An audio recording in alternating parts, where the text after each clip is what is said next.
siyam sa pamumuno ni Miguel Lopez de Legazpi. Bitbit ng kanyang grupo ang Santo Niño patungo sa Luzon.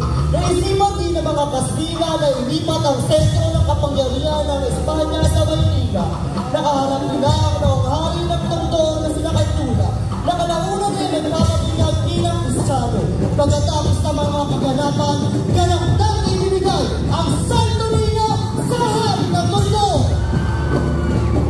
At sa mismong pinatagayuan ng tahanan o kahiyaan ni Nakatula, noon na isipang tayo ang simbahan ng Santo Niño ng Tondo. Sa maglipas ng maraming taon, ay mas pinigatan at pinalagahan ng mga taga-Tondo ang Santo Niño.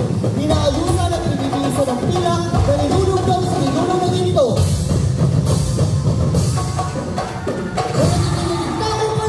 Sa mata ng mga masasamang loob, pinalilinisan at nilalaw sa loob mismo ng simbahan.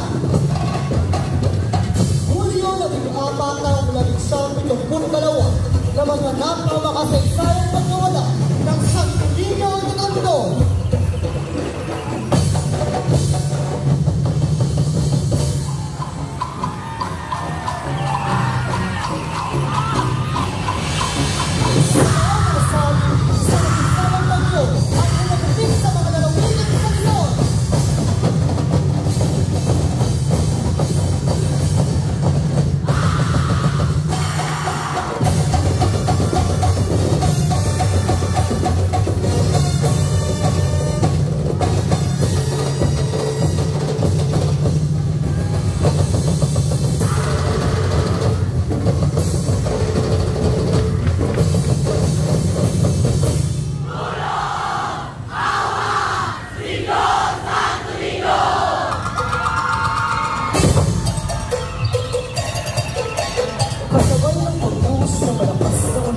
Ay nalampay na nalarami ng mga devoto ng Santo Niño na muli itong may dalig sa kanyang harian. Isa ang noong alkalde ng Maynila ang tumulong manawagan upang maibalik ang Santo Niño nang sa ganon ay matigil na ang pinugyong kanilang pinakaharap.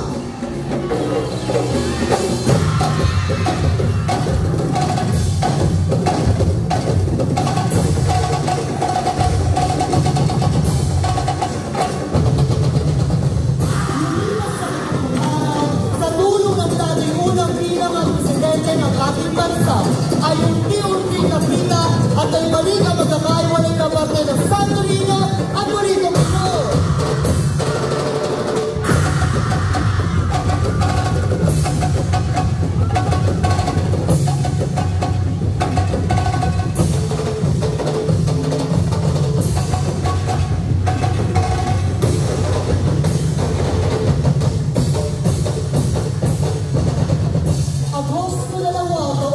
Siyang 72 na imposisyon mula walang kanilang pabalik sa dambala ng mundo ang Santo Niño at muli ay mali ang umay sa kanyang harian ay binagos